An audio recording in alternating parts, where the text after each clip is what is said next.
What's up, Berlin? Are you ready for the cutest, most wholesome show of the whole year? This month's table show will feature a selection of paintings and sculptures, just like this one, that I did with my 2-year-old son, Elliot. Isn't that cute? If you don't know what the hell a table show is, it's probably the smallest art show in Berlin. 3 meters worth of original artworks displayed on the table at Adrià studio for one day only. No fancy opening night, no dress code, no intimidating prices, just a bunch of dorks drinking mimosas and hanging at a Sunday art sale. Sounds fun, right? Join us on Sunday, May 21st from 12 to 6 p.m. and meet one of the youngest and hottest underground artists in Berlin. He's so underground that he wants to be paid only in ice cream. Click the link in the description below and check the studio's Instagram. And if you haven't been at the studio before, request the address via DM. I'll see you there.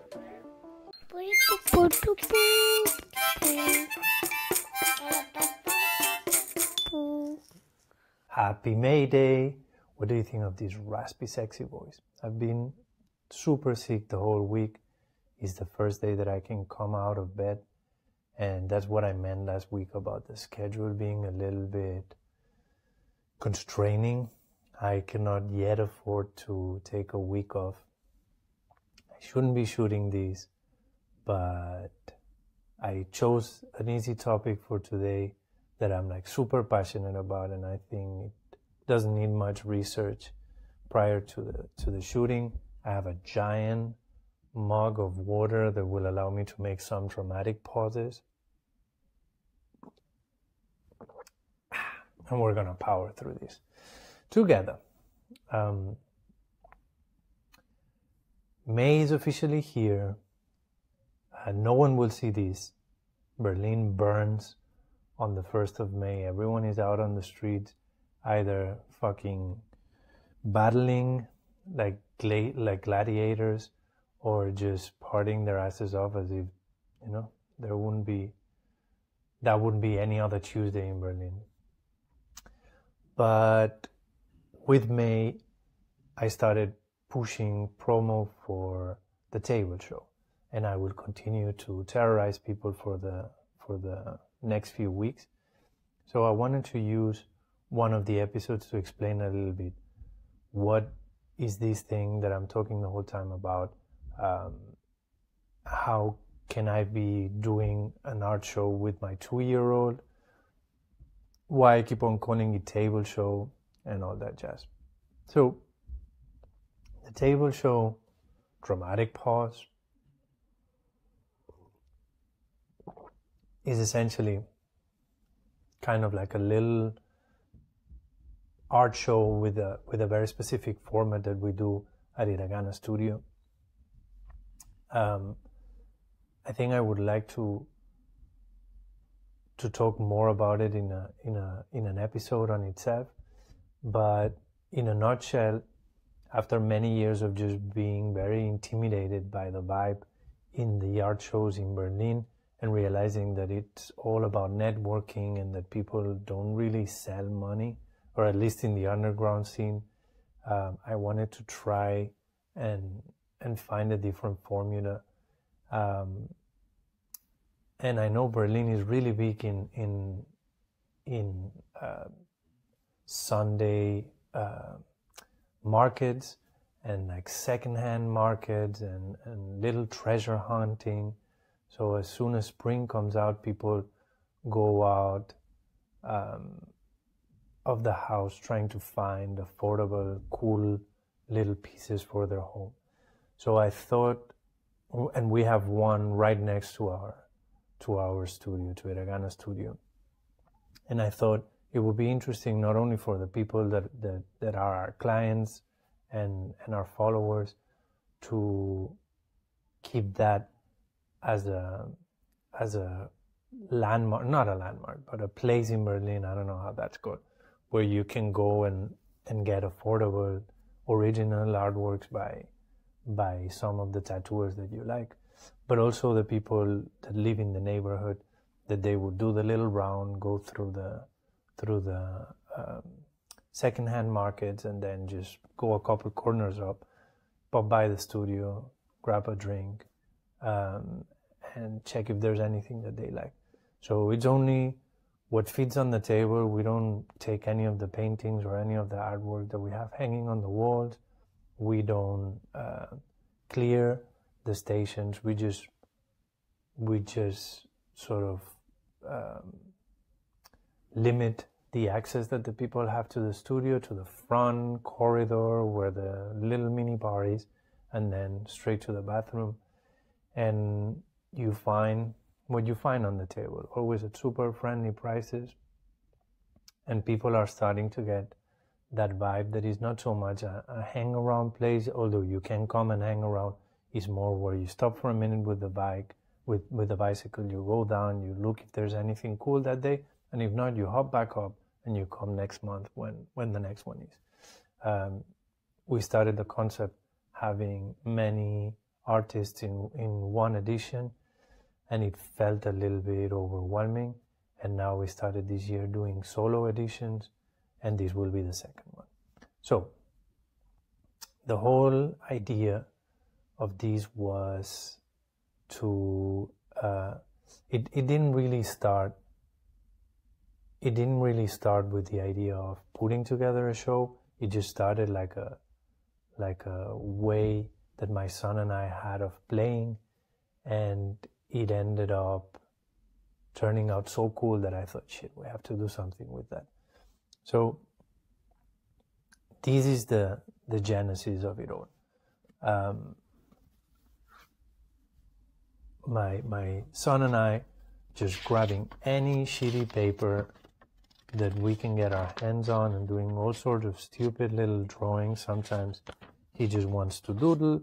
Sometimes he's not really in the mood to draw himself, and he'll just ask me like, hey, can you do I don't know, monkey with boxing gloves? And we'll draw together. Sometimes then he feels like he wants to intervene on the drawing. Sometimes he just wants to art direct and let me do my thing. But essentially, I found that the best way, instead of putting him in front of a really fancy and big piece of paper, was just be loose and fun with these drawings. That's why I use one of these folders where you can kind of clip random papers in it. And most of the time when we try and paint and not make everything dirty, we use these papers to protect the table or couch or wherever. And more often than not, Elliot ends up drawing more on these guys than on the paper that I prepared for him. So it ends up being a combination of many different types of papers, different sizes, bits and pieces, and then we cut them, as I have this guy here, right? And they go into a little folder. And then I think a really interesting part of the process starts, which is the collaging part. I realized that the best way to go about it, to make it feel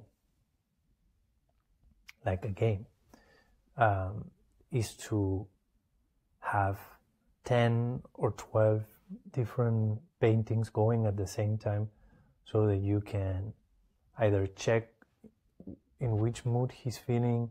One day maybe he wants to glue, but he doesn't want to draw. Another day he wants to paint. Another day he just wants to draw, or sometimes he changes every 2 minutes. So I was always trying to keep up with him and asking like, oh, what do you want to do? And every time I would see him unstimulated, I would go like, hey, what about now you tell me what to draw? Or like, enough of daddy drawing the whole time, now you draw. I give you all the drawings that I've made. You can draw on top of them. Or like, are you bored with that? Should we cut some of the drawings, or should we glue some of the drawings, or should we paint backgrounds today?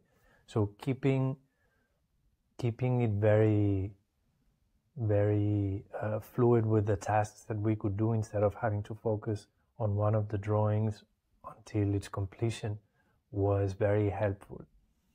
And as I started to have like all these bits and pieces of paper, I realized that they were, to me, they had even more meaning than photographies. It was kind of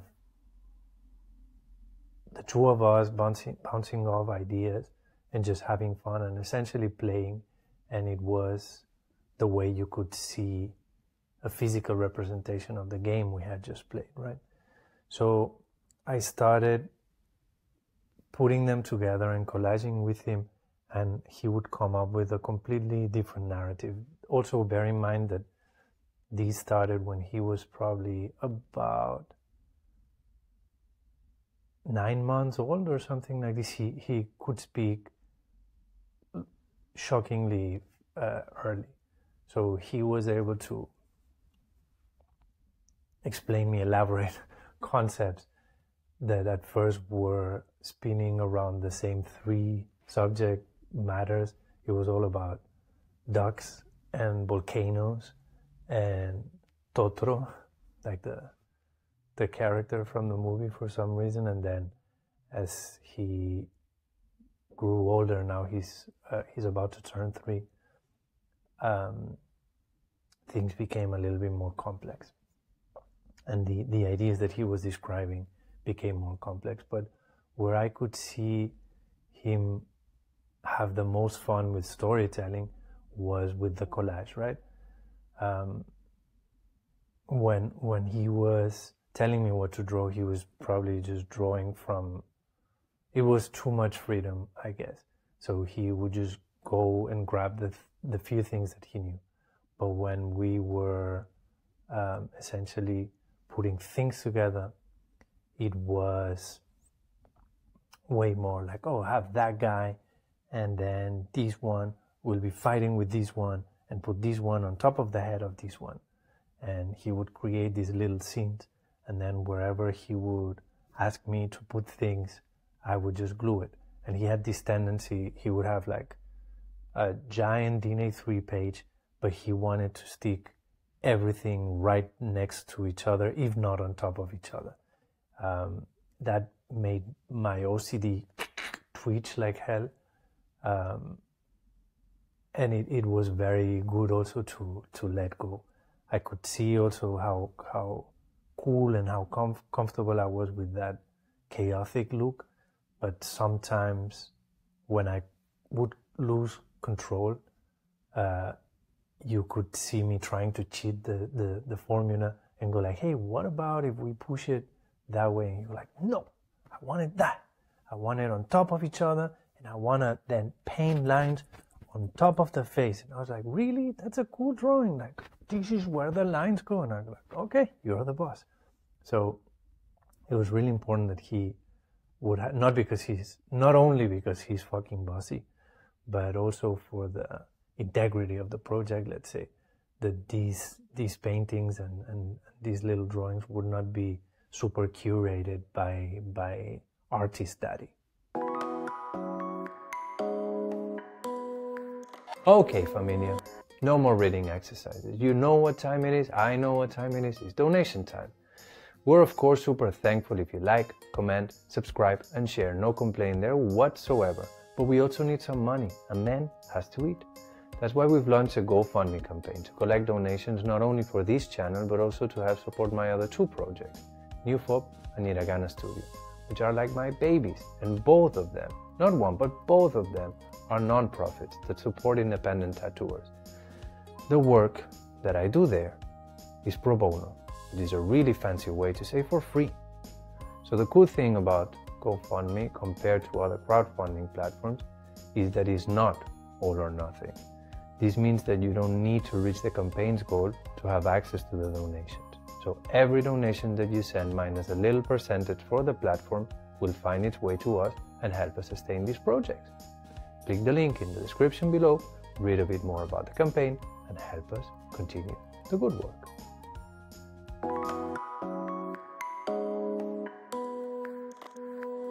So we had a lot of these guys, right? And a lot of these little doodles, and keeping all of them always in a box and ready for us to just cut, collage, glue, and then have fun with it. So essentially then we land more or less somewhere here. So that's the type of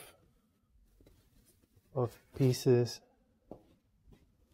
that we would end up getting, which look pretty straightforward children's drawings, right? We also collected some things that friends of Elliot painted for us. That's from Marlene.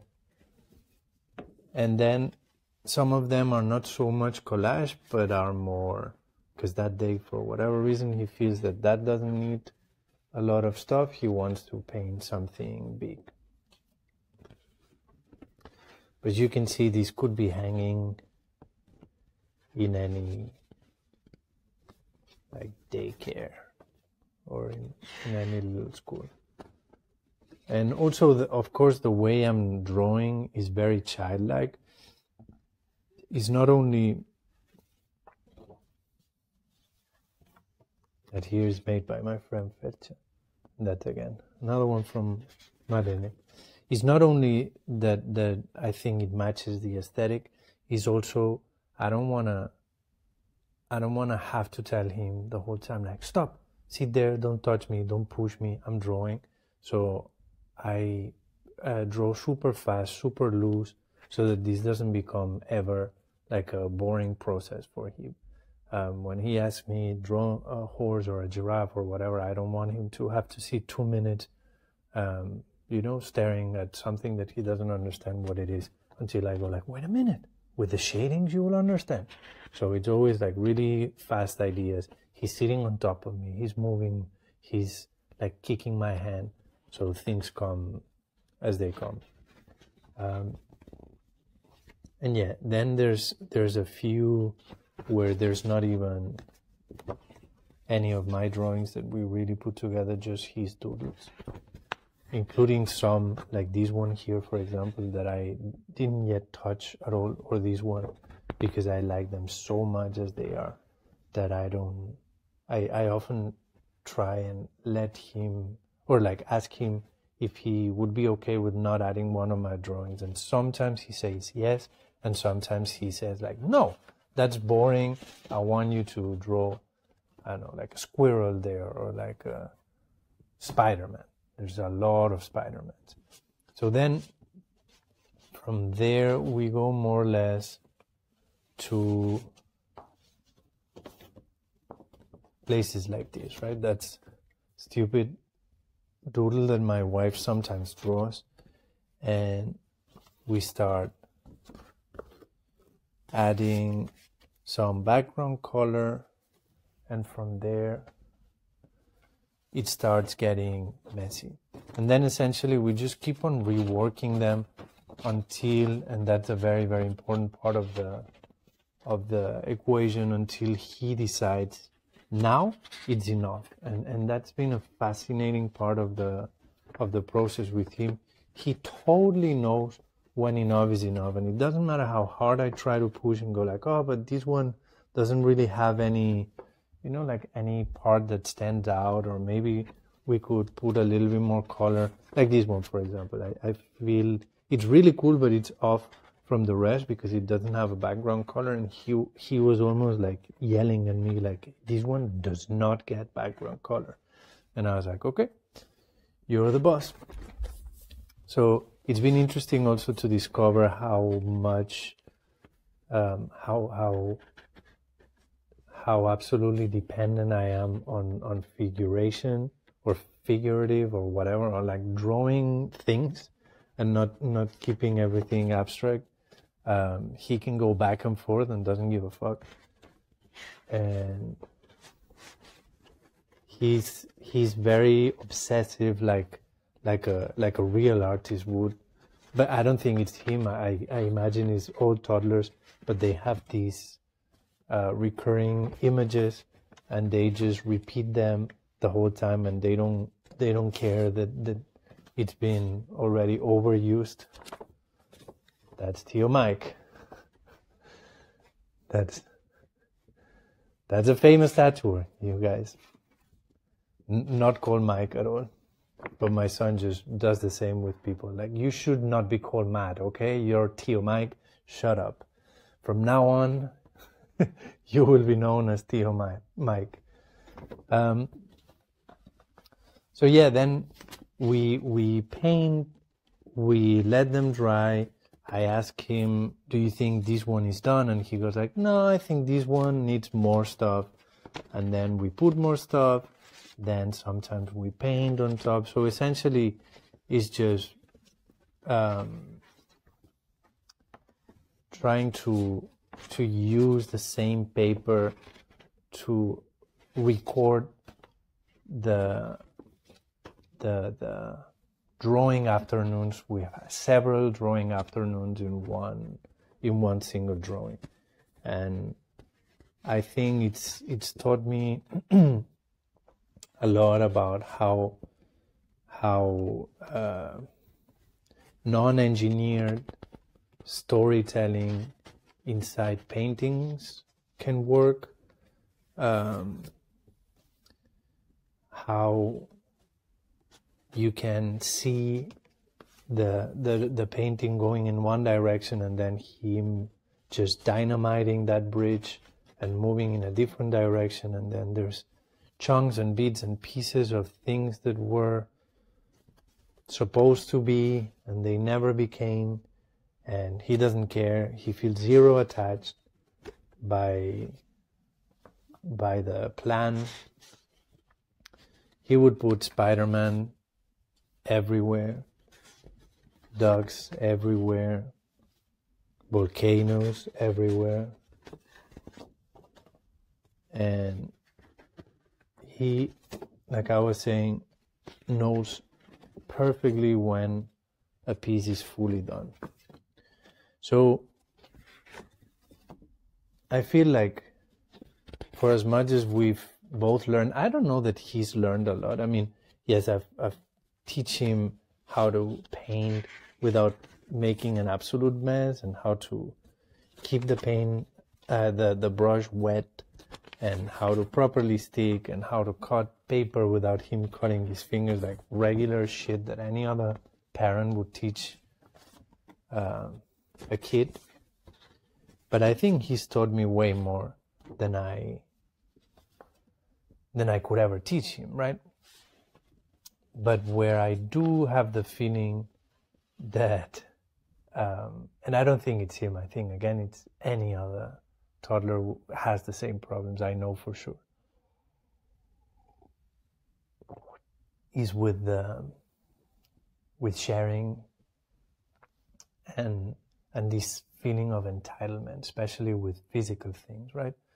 So I started throwing the idea out that it would be really cool to give some of these as presents to friends, and then it hit me.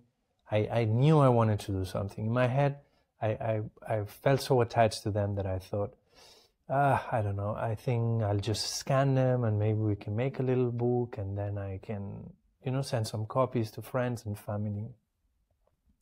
And I realized how hypocritical of me it was to lecture him about, learning to let go, and, just sharing and the doing things and not giving them away is no fun.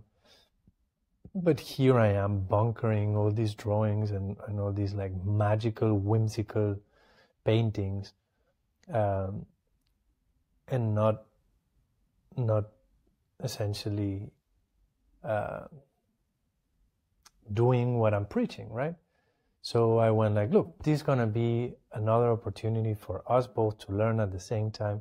I know you will anyway learn like any other kid will, but I think this might be, again, more for me than for you.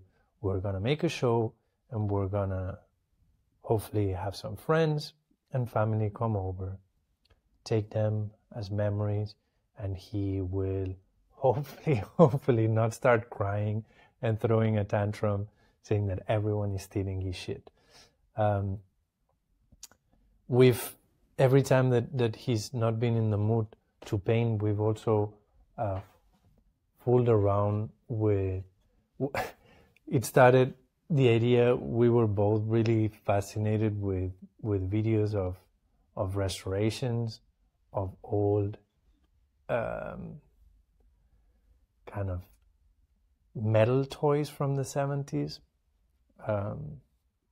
little trucks and Tonka trucks and planes and whatnot. And it's one of the first things that I would show him, because it's essentially so monotonous, and sometimes short before bedtime, when I didn't want him to see cartoons, that was so boring that it would put him in the mood for sleeping.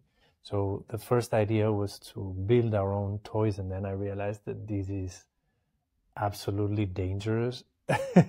So we started creating these little pieces, and although he would help me select a little bit the wood and tell me what he wanted me to build, I felt that really his contribution to these was not massive, because I can just not let him cut or